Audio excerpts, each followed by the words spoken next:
Bismillahirrahmanirrahim. Assalamualaikum warahmatullahi wabarakatuh. Selamat pagi semuanya. Pada pertemuan kali ini saya akan menyampaikan materi terkait karakteristik produk dan jasa yang sesuai untuk usaha kecil.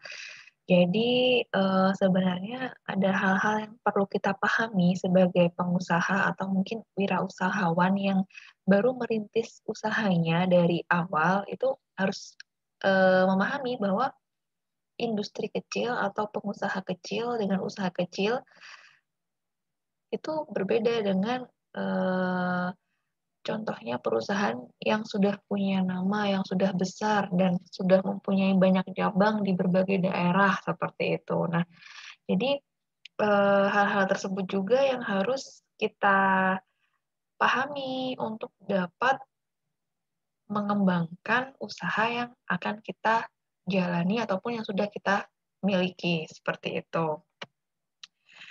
Nah, sebelum saya masuk ke dalam materi tersebut, saya mempunyai 2 kasus. Kasus ini yang saya baca di referensi itu memang terjadi, beberapa waktu yang lalu, mungkin adik-adik masih belum lahir ya, jadi pada tahun 1900 sekian gitu, itu, terjadi beberapa bukan kegiatan ya, terjadi beberapa peristiwa yang sebenarnya itu, dapat kita ambil contoh, sebagai contoh dalam, perkembangan suatu bisnis atau usaha, atau mungkin juga bisa dijadikan contoh sebagai peluang dalam membuka usaha baru, seperti itu. Nah, di sini, ada kasus satu yaitu terkait krisis ekonomi dan kafe tenda, hubungannya apa sih krisis ekonomi dan kafe tenda gitu ya? Kalau kita pikir, eee, mungkin kurang relevan antara satu dengan yang lain, tapi ternyata, 2 aspek ini saling keterkaitan ketika, peristiwa itu terjadi dan akhirnya memunculkan suatu tindakan atau suatu perubahan, seperti itu. Nah, seperti ini, kita ambil contoh yang pertama, krisis ekonomi dan kafe tenda. Jadi beberapa waktu yang lalu itu Indonesia sempat mengalami namanya krisis ekonomi, sehingga, mengakibatkan harga-harga produk yang ada di pasar itu melambung tinggi. Jadi, karena krisis, jadi harga-harga produk yang diperjualbelikan itu nilainya naik atau harganya meningkat, seperti itu.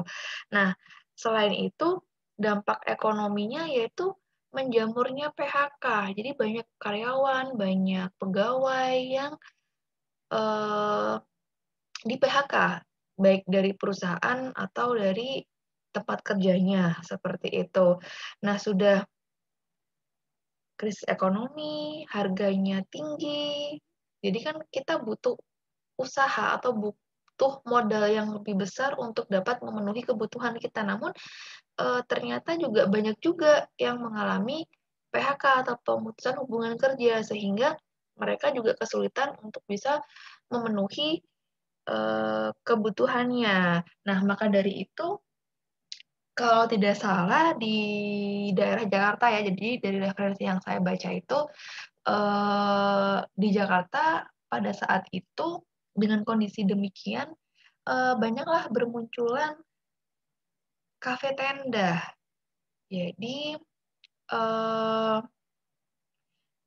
orang-orang yang kena PHK tadi itu berpikir, memutar otak bagaimana caranya untuk dapat bisa menghidupi kehidupan keluarganya, untuk dapat bertahan hidup, seperti itu kan ya. Nah, ternyata salah satu solusi yang mereka ambil yaitu dengan membuka kafe tenda, seperti itu. Nah, karena, eee, kafe tenda saat itu ramai pembeli dan banyak yang mengunjungi, istilahnya laris manis gitu ya, pada saat itu, sehingga, banyak orang yang meniru. Banyak yang meniru kafe tenda tersebut, atau ide membuka usaha kafe tenda tersebut dan Akibatnya apa? Akibatnya akhirnya terjadi ketidakseimbangan antara pembeli dan penjual, seperti itu. Nah, itu kasus pertama. Mengapa demikian? Kenapa sih, kafe tenda itu yang awalnya, laris manis, banyak pengunjung, banyak diminati, tapi kok akhirnya dia tidak laku, tidak bisa bertahan dengan bisnisnya itu. Nah, kira-kira kenapa? Itu kasus yang pertama. Yang kedua, wow, jangan salah fokus atau gagal fokus sama roti bakarnya ya. Nah, di sini, saya ngambil kasus yang kedua, yaitu aksi demonstrasi dan roti bakar. Nah, hubungannya apa? Jadi di sini aksi demonstrasi itu dilakukan oleh para mahasiswa utamanya di Kota Bandung pada saat itu. Nah, korelasinya seperti apa di sini? Jadi, aksi demonstrasi mahasiswa itu, saat itu sedang marak-maraknya. Banyak mahasiswa yang meninggalkan perkuliahan, banyak meninggalkan kampus hanya untuk, mengikuti kegiatan demonstrasi, seperti itu. Nah, tujuan mereka apa? Yaitu untuk menumbangkan rejim Orde Lama. Karena kegiatan mereka yang begitu luar biasa padatnya, maksudnya padat itu, mereka memang tidak menghiraukan pendidikan, perkuliahan, seperti itu ya. Sehingga, dengan kondisi seperti itu, akhirnya kegiatan belajar mengajar terganggu. Yang biasanya mahasiswa itu pagi ke kampus belajar, nanti, ketika malamnya itu dia mengerjakan tugas, mengevaluasi, atau mungkin mengulangi materi yang sudah disampaikan oleh dosen di kampus, tapi ketika kondisi seperti itu, banyak yang demonstrasi, sehingga pada malam hari mereka banyak berkumpul di satu tempat. Berkumpul di satu tempat, akhirnya dia, eee, terjadi perubahan kebiasaan di situ. Yang awalnya biasanya di rumah, akhirnya itu pada nongkrong. Nongkrong-nongkrong, kumpul-kumpul, seperti itu. Karena hubungannya apa gitu. Nah, ketika mereka kumpul-kumpul, ketika mereka nongkrong gitu ya, itu kondisinya pada saat itu masih minim sekali orang yang berjualan pada malam hari, seperti itu. Nah, tetapi karena terjadi perubahan kebiasaan yang biasanya memang di malam hari itu tidak ada orang yang membutuhkan makan gitu ya. Mungkin kalau makan mungkin butuh di rumah buat sendiri atau mungkin sudah disediakan oleh orang tua gitu kan. Nah, karena mereka itu berkumpul malam dan mungkin merasa lapar sehingga mereka butuh makan. Nah, seperti itu. Nah, kemudian timbullah suatu peluang dari kondisi saat itu, di mana aksi demo mahasiswa itu merubah kebiasaan mahasiswa yang akhirnya memunculkan suatu peluang usaha. Jadi ada salah seorang karyawan dari radio swasta gitu ya, di Kota Bandung kalau tidak salah, itu dia mencoba membuka warung kecil yang menyediakan kopi, susu, dan roti bakar dengan berbagai isi, seperti itu. Dan karena memang kondisinya seperti itu, banyak mahasiswa yang membutuhkan makan untuk mendukung mereka bisa tetap on ya, maksudnya tetap on itu tetap bisa, berpartisipasi atau bergabung dengan teman-teman yang lain saat itu di malam hari, maka larislah, diminatilah, kedai itu atau usaha roti bakar itu gitu kan ya. Nah, melihat itu juga dengan kondisi yang di nomor satu tadi, kasus nomor satu juga sama karena melihat, eee, pebisnis atau peluang usaha roti bakar itu kok rame gitu ya. Jadi banyak orang juga yang meniru. Banyak yang meniru, eee, membuka usaha roti bakar. Nah, karena sudah menjamur, sudah marak, udah yang jual roti bakar ada di mana-mana, sehingga balik lagi ke yang tadi, terjadi ketidakseimbangan antara penjual dan pembeli, sehingga bisnis itu tidak dapat berkembang atau tidak dapat bertahan seperti pada awal dia berdiri. Nah, itulah kenapa kita harus bisa memahami untuk usaha-usaha kecil itu ada beberapa faktor yang harus kita pertimbangkan untuk dapat mengembangkan usaha tersebut. Nah, di sini harus ada dua yang harus dipahami bagaimana agar sukses dengan usaha kecil. Yang pertama, kita harus tahu kesesuaian jenis dan corak produk atau jasa dengan corak permintaan pasar. Di sini kita harus bisa membedakan need and want, keinginan dan kebutuhan. Bisa dibedakan kan? Nah, di situ. Yang kedua, kesesuaian pasangan produk atau jasa dengan pasarnya dengan corak pengusaha. Jadi, selain kita mengetahui kesesuaian antara produk yang kita tawarkan dengan keinginan atau kebutuhan konsumen, kita juga harus paham passion kita ini cocok nggak sih dengan produk tersebut, dengan permintaan pasar tersebut, seperti itu. Jangan sampai kita tidak nyaman, tidak menyukai, atau mungkin tidak tidak interest dengan hal atau bidang tersebut, tapi kita menggeluti usaha di bidang tersebut, seperti itu. Jangan sampai seperti itu. Nah, di sini ada beberapa faktor, yaitu ada 10 faktor yang harus diperhatikan untuk usaha kecil agar dapat berkembang. Faktor yang pertama yaitu hubungan aspek fisik dan engineering. Yang kedua, produk dengan ketelitian dan keterampilan tinggi. Yang ketiga, produk akhir bersifat khusus. Yang keempat, produk dibuat dalam jumlah kecil. Yang kelima, produk dipengaruhi lokasi dan ongkos transportasi. Dan yang keenam, produk inovasi yang tinggi. Selanjutnya, yang nomor 7, hubungan yang dekat antar personil, fleksibilitas operasi dan ongkos tak langsung itu rendah. Yang kesembilan, pelayanan yang lebih baik. Dan yang terakhir, respon cepat terhadap perubahan dan perkembangan. Nah, di sini keterangannya. Untuk faktor aspek fisik dan engineering, di sini yaitu menggunakan biasanya usaha kecil itu menggunakan alat yang sederhana sehingga dalam kuantitas produk yang dihasilkan kecil pun itu juga dapat sudah mengembalikan atau mencapai the event point seperti itu. Yang kedua, produk dengan ketelitian dan keterampilan tinggi. Terkadang ada beberapa produk, khususnya kalau kita kan produk pangan ya pastinya ya. Produk pangan yang dalam pembuatannya atau dalam proses produksinya itu membutuhkan keterampilan dan ketelitian yang sangat tinggi, dan hal itu tidak dapat dilakukan oleh orang biasa atau orang awam. Mungkin orang-orang dengan skill khusus atau mungkin orang yang sudah berpengalaman dalam bidang tersebut yang dapat melakukan pembuatan atau produksi produk tersebut. Yang ketiga, produk akhir bersifat khusus.